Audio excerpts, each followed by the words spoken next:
I wandered aimlessly through the city, street after street, district after district. It seemed like I've never been here before. This was actually funny. Tokyo was much bigger than my home city, of course, but back during my childhood, everything seemed gigantic to me. Our flat, the yard, the kindergarten, the shop across the street. And in my memories, I could easily equate that path of a little human's life with a multi-million metropolis. I guess I found living within a crowd of unfamiliar people constantly rushing about easy. Sometimes I walked the same direction as them, and sometimes I went against the flow. They paid no attention to me and treated me as one of their own, and thank God. It was probably thanks to this ability of mine that I noticed someone following me. I love the soundtrack. Of course, it was frequently more coincidence that you would head the same way as someone else. When it is for a turn or two and across the street, everything is fine. But when you are simply wandering the streets and someone is inexorably following your path, you understand this is no coincidence.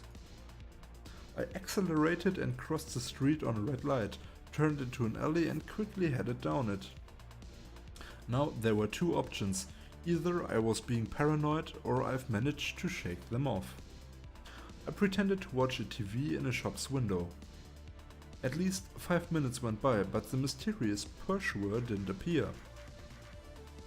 This was it. I was starting to go bonkers. I could go for a sedative or just for a drink. But I wasn't just seeing things. I was certain someone was following me. Who this was and why was a different matter. Perhaps I've calmed down too early and this was worth checking out again. Nobody knows, but we will save this.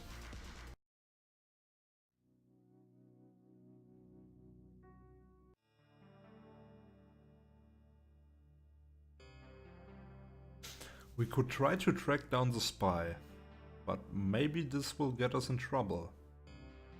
Or we could do nothing and do nothing.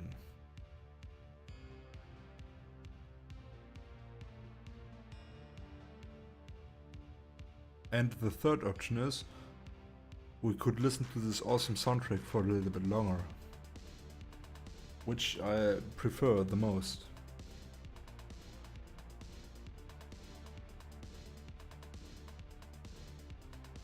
But we're going all in, we track down the spy.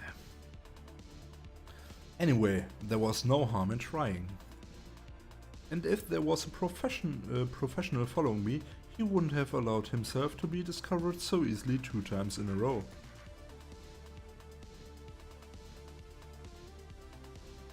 I entered a clothes shop and, as quickly as possible, purchased a brightly colored windbreaker and a cap while making sure no one was watching me from the street. Okay, a brightly colored windbreaker and a cap. Oh, that's so cool. Good old 80s cliché. If you want to hide something, you hide it in plain sight. This principle also applies in a crowd.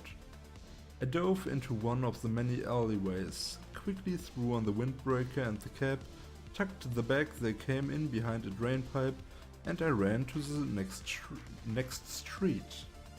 I stopped behind a newspaper stand and pulled the cap's peak over my eyes while glancing around constantly. And sure enough, an already familiar figure soon appeared in the distance. It made sense to avoid following my every step and to go through another alley instead. I half turned, hunched my shoulders and even crouched a bit to appear shorter. My pursuer was looking around sharply. He clearly lost sight of me. But he walked past the newspaper booth without sparing a glance for the guy in a bright windbreaker. I followed him. He was a middle-aged man in a coat too warm for this season, dark pants and black boots. A typically company worker, judging by his looks. He stopped at a crosswalk, looked around again, and sighed loudly. I stopped just a couple meters behind him. "Have you lost someone?" I decided to finally say. "What?" He turned around abruptly and stared at me, dumbfounded. No, everything is fine." The stranger's expression immediately turned impassive, and he began preparing to leave. "Why were you following me?" "Following you? I wasn't following anyone." He regained his composure immediately. "I was going to meet with someone, but it seems like he's not going to show up." "Is that someone me?" "Young man."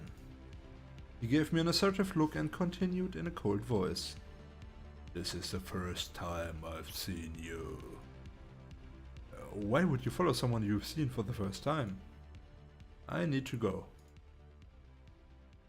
I didn't try to stop him, as if that would have been a good idea. But damn it, things were turning from bad to worse. Notes, calls, mysteries from my family's past, and now I was being followed. I should be glad I was still alive. A nervous laugh escaped my lips. Some passing schoolgirls whispered to one another nervously. No, this had to end. I'd be calling my grandparents first thing tomorrow. It was already dark when I found myself near a music club that I would visit from time to time to attend concerts of local underground groups. While Tokyo's days still carried the warmth of summer, evenings were becoming increasingly colder. I wrapped the jean jacket tighter around myself and shivered. Home was a bit far from here, so I guess I'd come inside to warm up.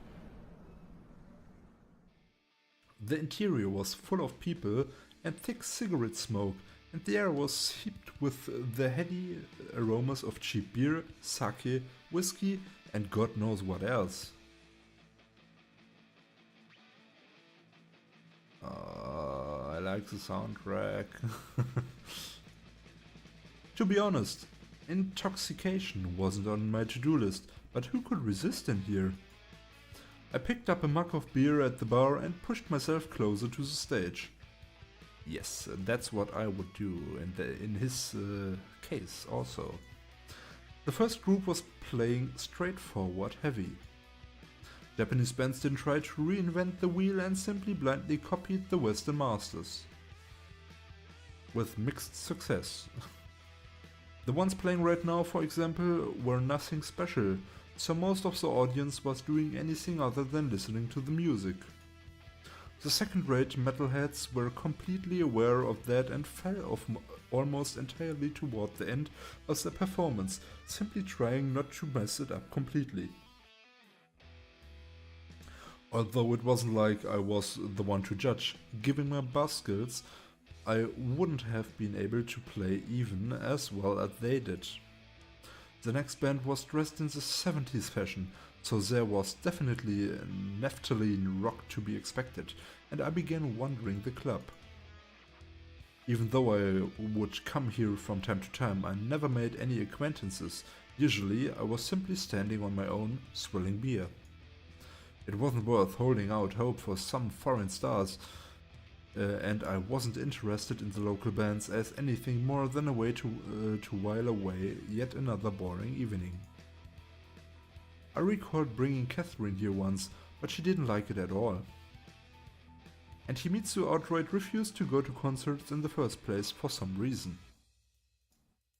A young couple was canoodling in a corner. I watched them for a long time until I suddenly feeling disgusted with them. Yeah, why would you even do that? No, this wasn't right. I was here to relax. I rushed to the bar and downed 3 shots of whiskey, one after another, ordered another mug of beer and headed back into the thick of the audience on far unsteadier legs. The old farts have already finished playing, and the scene was occupied by some glam rockers tuning their equipment. Glam rock, nice.